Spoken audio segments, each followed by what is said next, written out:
Persuasion de Jane Austen, chapitre 12. Le lendemain matin, Anna et Henriette descendirent sur la plage pour regarder la marée montante qu'un léger vent du sud-est amenait en large nappe sur le rivage uni. Après avoir admiré ensemble la mer et aspiré avec délice cette brise matinale, Henriette dit soudain : « Oui, je suis convaincue que l'air de la mer fait du bien. Il a rendu un bien grand service au docteur Shirley après sa maladie au printemps dernier. Il a dit lui-même qu'un mois passé à Lyme lui avait fait plus de bien que tous les remèdes et que la mer le rajeunit. C'est fâcheux qu'il n'y demeure pas toute l'année. Il ferait mieux de quitter Uppercross et de se fixer à Lyme, ne trouvez-vous pas, Anna ? Convenez avec moi que c'est la meilleure chose qu'il puisse faire pour lui et pour Madame Shirley. Elle a ici des cousines et beaucoup de connaissances qui lui rendront le pays agréable, et puis elle sera bien aise d'avoir ici un médecin à sa portée en cas d'une nouvelle attaque. Je trouve bien triste que ces excellentes gens qui ont fait du bien toute leur vie passent leurs dernières années dans un endroit tel qu'Uppercross, où, excepté notre famille, ils n'ont personne à voir. Ses amis devraient l'engager à venir. Il aurait facilement une dispense de résidence, mais pourra-t-on lui persuader de quitter sa paroisse ? Il est si scrupuleux. Ne trouvez-vous pas qu'il l'est trop ? Et qu'il y a une conscience exagérée à sacrifier sa santé pour des devoirs qu'un autre remplirait aussi bien ? S'il venait à Lyme, il ne serait qu'à 6 lieues et pourrait savoir ce qui se passe dans sa paroisse.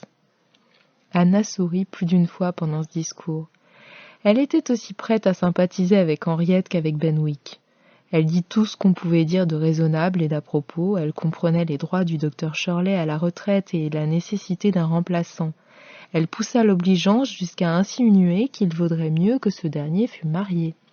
« Je voudrais, dit Henriette très contente, que Lady Russell demeurât à Uppercross et fût dans l'intimité du docteur. On m'a toujours dit qu'elle a une grande influence sur ses amis. Je la crains parce qu'elle est très perspicace, mais je la respecte beaucoup et je la voudrais voir à Uppercross. » Anna s'amusa de voir que les intérêts d'Henriette mettraient Lady Russell en faveur. Elle n'eut pas le temps de répondre car Louisa et Wentworth s'approchaient. Ils proposèrent de retourner ensemble à la ville. Arrivés à l'escalier qui conduisait à la plage, ils virent devant eux un gentilhomme qui s'effaça pour leur livrer passage. Anna surprit le regard d'admiration qui l'attacha sur elle et n'y fut pas insensible. Elle était très jolie ce jour-là. La brise du matin avait rendu la fraîcheur à son teint et donné de l'éclat à ses yeux. Il était évident que l'inconnu l'admirait. Wentworth s'en aperçut et jeta à Anna un regard rapide et brillant qui semblait dire « Cet homme vous admire, et moi je reconnais maintenant Anna Elliot. » Après avoir un peu flâné par la ville, on revint à l'auberge. Anna, en se rendant de sa chambre dans la salle à manger, rencontra l'inconnu qui sortait de son appartement. Elle avait déjà deviné que c'était l'étranger et que c'était son groom qu'elle avait aperçu près de la maison. Maître et domestique étaient en deuil. Il la regarda encore et s'excusa de sa brusque apparition avec une grâce charmante. Il paraissait avoir 30 ans. Ses traits, sans être beaux, étaient si agréables qu'Anna eut le désir de le connaître. Le déjeuner était à peine fini, quand le bruit d'une voiture attira les convives à la fenêtre. C'était un curricle conduit par un groom en deuil. Tous les regards curieux virent le maître sortir à son tour, accompagné des saluts obséquieux de l'aubergiste. Il monta en voiture et saisit les rênes. « Ah, c'est celui que nous avons rencontré déjà, dit le capitaine Wentworth en jetant un regard à Anna. « Pouvez-vous, dit-il à l'aubergiste, nous dire le nom du gentleman qui vient de partir ? C'est un gentleman très riche, monsieur Elliot, arrivé la nuit dernière de Sidmouth. Il va à Bath et de là à Londres. » « Elliot ?» On se regarda en répétant ce nom. « Dieu !» s'écria Marie, « ce doit être notre cousin.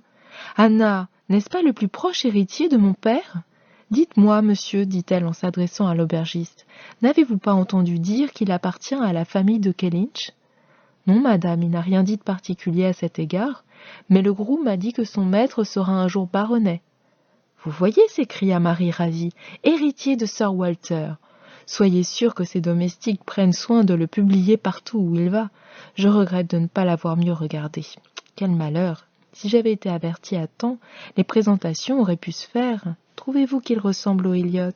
Je l'ai à peine regardé, j'examinais les chevaux. Il est surprenant que les armoiries ne m'aient pas frappé. Son manteau les cachait. Autrement, je les aurais remarqués, et la livrée aussi. Si nous rassemblons toutes ces circonstances, dit Wentworth, il faut supposer que la Providence a voulu que nous ne soyons pas présentés à votre cousin. Anna fit tranquillement remarquer à Marie que depuis le nombre d'années, leur père et M. Elliot n'étaient pas dans des termes à rendre une présentation désirable. Cependant, elle éprouvait une satisfaction secrète d'avoir vu son cousin et de savoir que le futur propriétaire de Kellynch était un vrai gentleman. Elle se garda bien de dire qu'elle l'avait rencontré dans le corridor. Marie se fut froissée que sa sœur eût reçu une politesse dont elle n'avait pas eu sa part. « Vous parlerez sans doute de cette rencontre quand vous écrirez à Bath, dit Marie. Il faut que mon père le sache. N'y manquez pas. » Marie n'écrivait jamais à Bath. La fatigue d'une froide et ennuyeuse correspondance reposait sur sa sœur. Bientôt, monsieur et madame Harville et Benwick vinrent chercher la compagnie pour faire une dernière promenade autour de Lyme. On partit, et Benwick se rapprocha d'Anna. On parla encore de Walter Scott et de Lord Byron, sans pouvoir être du même avis quand le hasard amena Harville auprès d'Anna. « Miss Elliot, dit-il tout bas, vous avez fait une bonne action en faisant causer ce pauvre garçon. Il faudrait qu'il eût plus souvent votre compagnie, c'est mauvais pour lui d'être confiné ici. Mais que voulez-vous, nous n'y pouvons rien, nous ne pouvons pas nous séparer. » « Non, dit Anna, mais le temps est un grand consolateur et votre ami est en deuil depuis bien peu de temps, c'est depuis l'été dernier, je crois. Oui, en juin, dit-il avec un profond soupir. Et il ne l'a pas su tout de suite? Seulement les premiers jours d'août, en revenant du Cap. Je n'étais pas là pour le préparer. Qui pouvait le faire, si ce n'est ce bon capitaine Wentworth? Il écrivit pour demander un congé, voyagea jour et nuit et ne quitta pas le pauvre Benwick pendant 1 semaine. Personne que lui ne pouvait le consoler. Si vous saviez combien nous l'aimons.